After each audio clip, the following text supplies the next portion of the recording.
अस्सलाम वालेकुम to all, welcome back. आज के वीडियो में आप लोगों का स्वागत है। आज हम डिस्कस करने जा रहे हैं topic knitting a popular movement. तो दोस्तों, लास्ट कुछ वीडियोस में हमने डिस्कस किया अबाउट इंडियन नेशनल मूवमेंट, जिसमें हमने पढ़ा moderate phase, extremist phase, emergence of Gandhi, Rowlatt Satyagraha and non cooperation movement.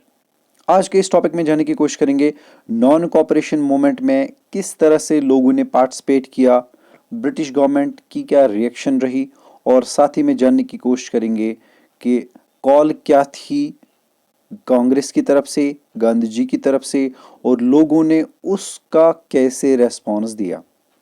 तो सबसे पहले बात करेंगे स्टूडेंट्स की। Students stopped going to schools and colleges run by the government. Lawyers refused to attend court. The working class went on strike in many towns and cities.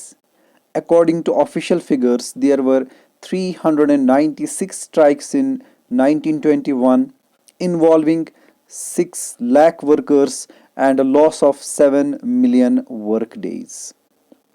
The peasants, tribals, laborers, and workers violated the British laws.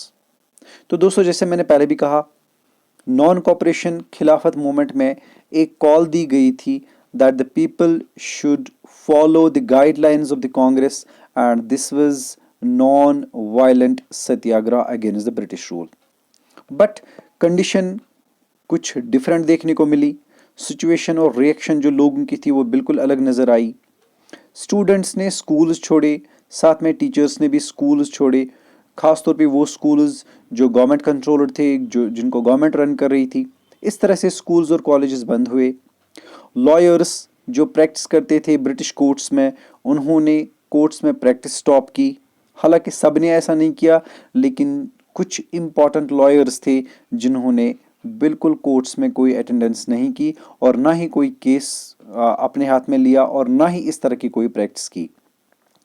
Workers की बात करेंगे तो वो strike पे चले गए और obviously बहुत सी इंडस्ट्रीज क्लोज हो गई, बहुत सी फैक्ट्रीज क्लोज हो गई, खास तौर पे टाउन्स और सिटीज में। ऑफिशियल फिगर्स की बात करेंगे तो करीबन 390 स्ट्राइक्स हो गई 1921 में, और ये वर्कर्स की स्ट्राइक्स थी जिसमें करीबन करीबन 6 लाख वर्कर्स ने पार्टिसिपेट किया, और जिसकी वजह से करीबन 7 मिलियन वर्क डेज जो वर्किंग डेज थे वो ख़त्म हो गए। यानी वर्कर्स ने इनमें कोई काम नहीं किया। इसका ये मतलब हुआ कि लॉस ऑफ इकोनॉमी, जैसा कि नॉन कॉपरेशन का मतलब ही है not to cooperate with the government, not to pay the taxes और not to follow the laws of the government. अगर ऐसा है तो ये वायलेशन ऑफ लॉ है, और अगर वायलेशन ऑफ लॉ है तो डेफिनेटली वायलेंस तो होगी। तो देखते हैं किसने किस तरह से रेस्पॉन्ड किया नॉन कॉपरेशन मूवमेंट को। पीजेंट्स की बात करेंगे, ट्राइबल्स की बात करेंगे, लेबरर्स की बात करेंगे या फिर वर्कर्स की बात करेंगे। They defied, they violated the British laws. British laws यानी पीस एंड ऑर्डर मेंटेन करना, या फिर जो गवर्नमेंट स्कूल्स है वहाँ पे जाना, या फैक्ट्रीज में काम करना, इंडस्ट्रीज में काम करना, प्लांटेशंस में काम करना, रेंट पे करना, टैक्स पे करना, लैंड रेवेन्यूज़ को पे करना, ये सारे लॉज में आते हैं। इन सब लॉज को डिफाई किया गया और इस तरह से नॉन कॉपरेशन मूवमेंट काफ़ी फुल फ्लेज्ड मूवमेंट देखने को नजर आई। लेकिन कुछ प्रॉब्लम्स भी थी। क्या ये मूवमेंट पॉजिटिव थी या नेगेटिव थी, लोगों ने कैसे रेस्पॉन्ड किया, इन सब चीज़ों को जानने की कोशिश करेंगे। You can see here the picture showing you the foreign cloth is being burned during the non cooperation movement. और नॉन कॉपरेशन मूवमेंट में आप दोनों चीज़ें यहाँ पे देखेंगे, the flags of Muslims as well as flags of what we called Indian National Congress और non Muslims. तो इससे पता चलता है हिंदू मुस्लिम यूनिटी पे काफ़ी फोकस गया, क्योंकि ये मूवमेंट ट्विन थी। ट्विन मतलब एक तरफ से नॉन कॉपरेशन मूवमेंट थी जो लॉन्च की थी गांधी जी के लीडरशिप के अंडर, और दूसरी इसमें खिलाफत मूवमेंट थी जो मुस्लिम लीग ने लॉन्च की थी कांग्रेस के साथ मिलकर। तो सब ने यहाँ पे हिंदू मुस्लिम यूनिटी का मुजाहरा किया। तो इस तरह से foreign cloth, foreign liquor, foreign से जो भी चीज़ें आती थी उन पे जो हम कहेंगे काफ़ी ज़्यादा इम्पैक्ट पड़ा उस इकॉनमी पे, क्योंकि फॉरेन क्लॉथ को जलाया गया, लिक्वर शॉप्स को पिकेट किया गया, और इस तरह से most of the people left their jobs और left their industries, factories because of the Gandhian call. Non-cooperation movement gained a momentum through 1921-1922. Thousands of students left government-controlled schools and colleges. Many lawyers such as Motilal Nehru, C.R. Das, C. Gopalacharya and Asif Ali gave up their practices. ये कुछ important leaders थे जिन्होंने court में practice नहीं की, यानी British courts में उन्होंने जाना छोड़ दिया। इसी तरह से ब्रिटिश टाइटल्स को सरेंडर किया गया, यानी वो टाइटल्स जो ऑनर में दिए गए थे इंडियंस को, उनको छोड़ दिया गया। जैसे कैसर हिंद टाइटल मिला था गांधी जी को, साथ ही में सर सईद जो टाइटल दिया गया था सर सैयद अहमद खान को, इसी तरह से सर का टाइटल अल्लामा इकबाल को मिला था। तो इस तरह के टाइटल्स को उन्होंने वापस सरेंडर किया। They refuse to accept these titles. इसी तरह से people lit public bonfires of foreign cloth, publicly foreign cloth को जलाना। इससे एक बेनिफिट भी हुआ कि लोकल क्लॉथ जो कि खादी था, या यूं कहेंगे जो भी क्लॉथ्स बनते थे इंडिया में, उनको प्रमोट किया गया। इस तरह से हम कह सकते हैं इंडस्ट्रियलाइजेशन प्रमोट हो रही थी। हिंदुस्तान की अपनी फैक्ट्रीज, इंडस्ट्रीज, अपने कारखानाज, अपने यूनिट्स प्रमोट होने लगे, जबकि फॉरेन से जो भी आता था उस पर इम्पैक्ट पड़ने लगा। या यूं कह सकते हैं जो फॉरेन इंपोर्ट्स हो रहे थे वो कम होने लगे, और इस तरह से लोकल जो चीज़ें हैं वो बनने लगी और उनका मार्केट एक्सपेंड होने लगा। इस तरह से हिंदुस्तान के अपने इंडस्ट्रियलिस्ट्स को, फैक्ट्री ऑनर्स को, या फिर वर्कमैन थे या आर्टिजन्स थे, क्राफ्ट्समैन थे, उनको फिर से ट्रेडिशनल ऑक्यूपेशन रिवाइव करने का मौका मिला। इसी तरह से the imports of foreign cloth fail drastically between 1920 and 1922। जैसा मैंने पहले भी कहा, जब फॉरेन की डिमांड ही खत्म हो गई, उन चीज़ों को यूज़ ही नहीं करने लगे लोग, तो इंपोर्ट क्या करेंगे। इस तरह से जो भी ब्रिटेन से चीज़ें आती थी वो अब कम आने लगी इस पीरियड में। तो इसका मतलब ये हुआ इंपोर्ट कम हुआ और लोकल जो मटेरियल था या लोकल जो प्रोडक्ट्स थे वो ज़्यादा क्वांटिटी में बनने लगे। तो इकोनॉमिक इम्पैक्ट काफ़ी ज़्यादा पड़ा ब्रिटिश गवर्नमेंट को। These are the lawyers. The first one, you can understand, that is Motilal Nehru, the father of Jawaharlal Nehru. Second one is C.R. Das. Third one is C. Gopal Acharya. And fourth one is Asif Ali. These were the famous lawyers of the time. They left their practices and followed the call given by Congress League leadership. People's initiatives, अब जानने की कोशिश करते हैं जो आम लोग थे उन्होंने किस तरह से रेस्पॉन्ड दिया नॉन कॉपरेशन मूवमेंट की कॉल को। In many cases people resisted British rule non violently, यानी सत्याग्रह का पूरी तरह से हम कहेंगे फॉलो किया, सत्याग्रह प्रैक्टिसेस को फॉलो किया गया। लेकिन हर जगह पे ऐसा नहीं था। जहाँ पे लीडर्स नहीं पहुँच पाए, खासतौर पे फॉरफ्लंग एरियाज़ जिनमें ट्राइबल एरियाज़ आते हैं, जिनमें विलेज आते हैं, जिनमें कंट्री साइड्स आते हैं, जिनमें दूर दराज इलाके आते हैं, वहाँ पे लोगों ने डिफरेंट स्टाइल में रेस्पॉन्ड किया नॉन कॉपरेशन खिलाफत मूवमेंट को। So different classes and groups interpreting Gandhi's call in their own manner protested in ways that were not in accordance with his ideas। यानी जो लोग थे, जो आम लोग थे, जो फार-फ्लंग एरियाज में रहने वाले लोग थे, उन्होंने अपने तरीके से ही नॉन कॉपरेशन मूवमेंट को लिया। जो कि आइडिया था, जिस तरह से गाइडलाइंस दी गई थी, उनको बिल्कुल फॉलो नहीं किया गया। तो देखते हैं कैसे। In either case people linked their movements to local grievances.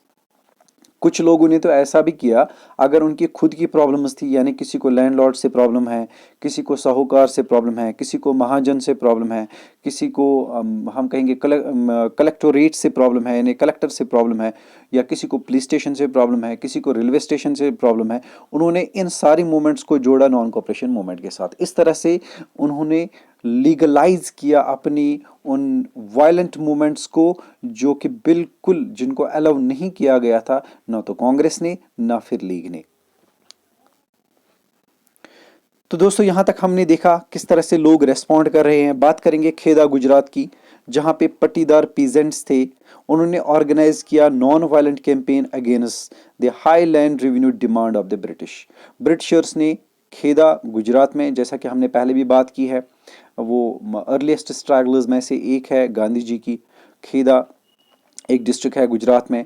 वहाँ पे पटीदार पीजेंट्स थे जिन्होंने नॉन वायलेंट कैंपेन स्टार्ट किया, और वो चाहते थे जो ब्रिटिशर्स ने लैंड रेवेन्यू हाई रखा है उसमें डिडक्शन की जाए, उसमें किसी तरह से रिड्यूस किया जाए, यानी हम उतना लैंड रेवेन्यू नहीं देंगे, बल्कि उन्होंने दे रिफ्यूज टू पे लैंड रेवेन्यू। कोस्टल आंध्रा या तमिलनाडु की बात करेंगे तो लिक्वर शॉप्स को पिकेट किया गया। पिकेट हम बोलते हैं जब रास्ता रोका जाता है, यानी लोग जाना चाहते हैं लिक्वर शॉप्स पे, लेकिन उनके रास्ते में बैठे हैं लोग और वो उनको जाने नहीं देते। This is called picketing. साथ ही में लिक्वर शॉप्स को डिस्ट्रॉय करना, लिक्वर को जमा करके जला देना या फेंक देना या ड्रेनेज करना, तो इसको हम कहते हैं पिकेटिंग। ये आंध्रा में देखने को मिला और साथ ही में तमिलनाडु में। गुंटूर डिस्ट्रिक्ट आंध्र प्रदेश की बात करेंगे, यहाँ पे ट्राइबल्स और पुअर पीजेंट्स ने फॉरेस्ट सत्याग्रह किए। फॉरेस्ट सत्याग्रह में उन्होंने क्या किया, they forcibly send their cattle to these forests without paying any grazing tax. जैसा हमने पहले भी पढ़ा है फॉरेस्ट ट्राइबल लॉज के बारे में, ट्राइबल लॉज की वजह से जो फॉरेस्ट पीपल थे उनकी रिस्ट्रिक्शंस, उन पे रिस्ट्रिक्शंस लगाई गई, इस तरह से वो फॉरेस्ट्स में नहीं जा सकते थे, खास तौर पे जिनको हम प्रोटेक्टेड एंड रिजर्व्ड फॉरेस्ट्स कहते हैं।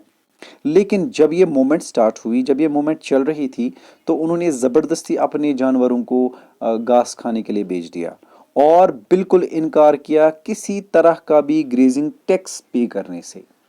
तो यहाँ सीधे से पता चलता है हर कोई इस मूवमेंट को अपने हिसाब से ले रहा है और हर कोई पर्सन अपने आप में एक लीडर बन चुका है, यानी वो खुद के डिसीजंस खुद ही फॉलो करते हैं। तो क्या जो ऑल इंडिया लेवल लीडरशिप थी वो सच में लीडरशिप थी लोगों की, या फिर लोग खुद ही लीडर बन गए, ये जानने की कोशिश करेंगे आगे। यहां पे हम देखेंगे और कौन सी चीज आई। They were protesting because the colonial state had restricted their use of forest resources in various ways. They believed that Gandhi ji would get their taxes reduced and have the forest regulations abolished. जो forest या tribal people थे या peasants थे, वो ये समझते थे कि गांधी जी ही हमारे इस फॉरेस्ट लॉ को, इन फॉरेस्ट लॉज को एबॉलिश कराएगा, और साथ ही में हमें वो सारे राइट्स वापस मिलेंगे जो हमें ब्रिटिश रूल से पहले थे, यानी फॉरेस्ट्स में जाना, वहाँ पे फुडर कलेक्ट करना, वहाँ पे ग्रेजिंग कराना, वहाँ से अपने लिए खाने पीने की चीज़ें लाना, वहाँ पे अपना सर्वाइवल या हम कहेंगे लाइवलीहुड के लिए चीज़ें कलेक्ट करना। तो ये सब हमें वापस मिलेगा अगर हम नॉन कॉपरेशन मूवमेंट को इसी हिसाब से लेंगे। तो इस तरह से in many forest villages peasants proclaimed swaraj and believed that Gandhi raj was about to be established. हालांकि जो स्वराज था, वर्ड स्वराज यूज किया गया, गांधी जी बिलीव्ड दैट अगर लोग सत्याग्रह करेंगे, नॉन वायलेंट सत्याग्रह करेंगे, 1 साल में इनको स्वराज मिलेगा। लेकिन ये स्वराज कहीं पे एक्सप्लेन नहीं किया गया। इस बारे में हम बाद में बात करेंगे कि क्यों ये नॉन कॉपरेशन मूवमेंट फेल हो गई, तो उस टाइम पे स्वराज को एक्सप्लेन करेंगे। कुछ लोगों का मानना था कि गांधी राज आएगा, यानी अब गांधी जी ही राज करेंगे हम पे, गांधी जी की गवर्नमेंट बनेगी, वही हम पे रूल करेंगे, यानी कुछ लोग इनको किंग भी मानते थे। Some people believed that he is the king, और इस तरह से हमारी प्रॉब्लम सॉल्व वही करेगा। आने वाले दिनों में अब गांधी राज होगा। Now we can understand the approach of leadership towards the people. We can understand the influence of leaders at the early stage. We can understand the guidelines given by the leaders and the response of the people in different ways. You can see here in Sindh, now in Pakistan, Muslim traders and peasants were very enthusiastic about the खिलाफत काल। लोग wait कर रहे थे सिंध में, सिंध जो कि इस वक्त पाकिस्तान का पार्ट है, वहाँ पे कुछ मुस्लिम ट्रेडर्स और पीजेंट्स बहुत ही वेट कर रहे थे कब खिलाफत मूवमेंट स्टार्ट होगी, कब मुस्लिम लीग कॉल देगी और हम उस पर एक्ट करेंगे। तो जैसे ही हुआ तो उन्होंने बिल्कुल ब्रिटिश रूल के अगेंस्ट एक जंग सी छेड़ दी। इस तरह से जो नॉन वायलेंट मूवमेंट थी अब वो वायलेंस की तरफ जाने लगी। बंगाल की बात करेंगे तो Khilafat non cooperation movement alliance gave enormous communal unity and strength to the national movement. Bengal की बात करेंगे जो कि सबसे ज़्यादा अफेक्टेड एरिया था ब्रिटिश रूल की वजह से, वहाँ पे बिल्कुल वैसा ही एटमॉस्फेयर देखने को मिला जैसा कि 1905 में था पार्टीशन ऑफ बंगाल के टाइम पे। यानी बंगाल के लोग जो हिंदूज भी थे, मुस्लिम्स भी थे, उन्होंने हिंदू मुस्लिम यूनिटी को पूरी तरह से एक्सपोज किया। They believed that British can't divide us, though they have divided the territories, but they can not create any division between the hearts. So इस तरह से बंगाल में हिंदूज और मुस्लिम्स ने फुल फ्लैजेड साथ दिया नॉन कॉपरेशन मूवमेंट का। पंजाब की बात करेंगे तो यहाँ पे अकाली एजिटेशन थी सिक्स की, that sought to remove the corrupt mahantas supported by the British from their गुरुद्वारास। तो पंजाब में एक अकाली एजिटेशन थी और अकाली सिक्स ने क्या किया, वो महंताज के अगेंस्ट थे। महंताज वो प्रीस्ट्स थे जो सिख गुरुद्वारास के मालिक बन चुके थे और उनको फुल फ्लेज्ड सपोर्ट करते थे ब्रिटिश गवर्नमेंट।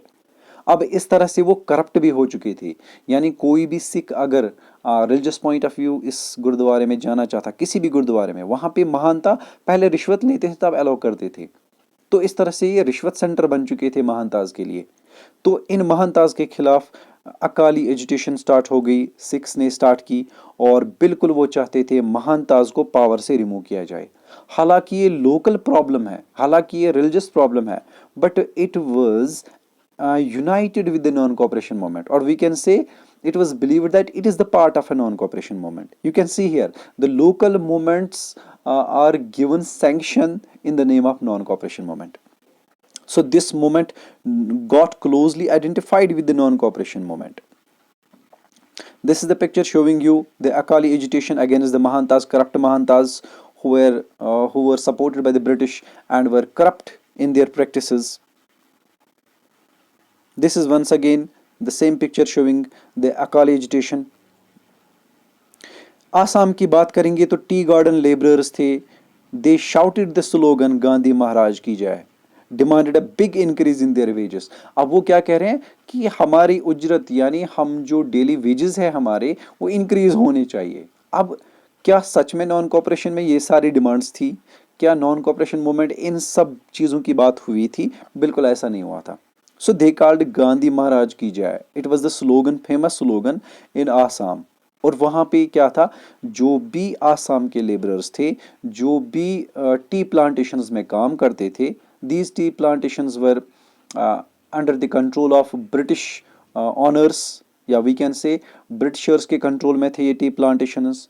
वहाँ पे जो लोग थे, लोकल लोग काम करते थे, उनको अलाउ नहीं किया जाता था घर जाना, यानी उनको छुट्टी नहीं मिलती थी, उनको लो वेजेस मिलते थे, और अगर कोई कभी भागने की कोशिश करता तो उनको ज़बरदस्ती पकड़ के लाया जाता था और उनको पनिश भी किया जाता था, फाइन भी लिया जाता था। तो वो इस चीज़ से छुटकारा पाना चाहते हैं। ये भी नॉन कॉपरेशन मूवमेंट से जुड़ गया। They left the British owned plantations amidst declarations that they were following the Gandhi's wish. वो ये कहते हैं हमने छोड़ दिया ये सब, अब वो चले गए और कह रहे हैं कि ये तो गांधी जी की कॉल थी।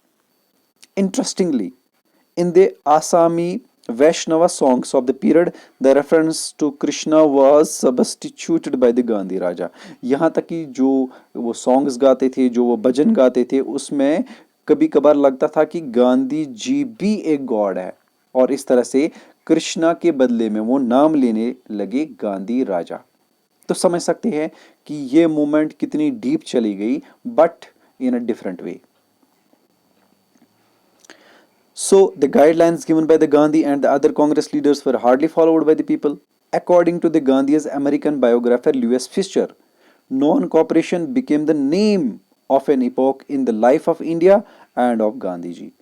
तो नॉन कॉपरेशन असल में एक नाम बन गया किसी भी एक्ट को करने के लिए, यानी लोग जो चाहे कर सकते हैं in the name of non cooperation. न सिर्फ इतना बल्कि गांधी जी के लिए भी ऐसा हुआ।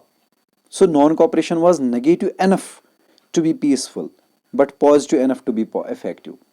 तो ये नेगेटिव हम कहेंगे नेगेटिव डायरेक्शन में ले जा रही थी लोगों को लग रहा था कि नॉन कॉपरेशन में सब कुछ जायज़ है, हम कुछ भी कर सकते हैं, हम लड़ सकते हैं, हम टैक्स पे नहीं कर सकते हैं, हम दुकानें तोड़ सकते हैं, हम फैक्ट्रीज इंडस्ट्रीज जला सकते हैं, कुछ भी जो भी हमें आएगा वो हम करेंगे, because we are the leaders by ourselves. So it entailed denial, renunciation and self discipline. It was training for self rule. तो लुइस फिशर कहते हैं ये तो एक ट्रेनिंग पीरियड था लोगों के लिए, बिल्कुल ये ट्रेनिंग पीरियड था, क्योंकि ये first full fledged mass movement थी जिसमें तमाम सोशल ग्रुप्स ने पार्टिसिपेट किया except what we called Dalits. Rest of the all people joined this movement either in different ways. चाहे वो किसी भी डायरेक्शन में हो, किसी भी तरीके से हो, but they participated in this movement. So after the revolt of 1857, the non-cooperation Khilafat movement was the first full-fledged mass movement which shook the foundation of the British Raj. It is believed that अगर तो ये माना जाता है कि 1857 में जो revolt हुआ उसमें जो ब्रिटिशर्स की जो फाउंडेशन थी उसको काफ़ी ज़्यादा बड़ा झटका लगा। उसके बाद अगर कभी ऐसा हुआ तो ये नॉन कॉपरेशन मूवमेंट में हुआ। However, the Gandhian principle of non-violence satyagraha came to an end because of the Chauri Chora incident of February 1922. When in February 1922, a crowd of peasants attacked and tortured a police station in Chauri Chora, that is in United Provinces, Uttar Pradesh and Uttaranchal.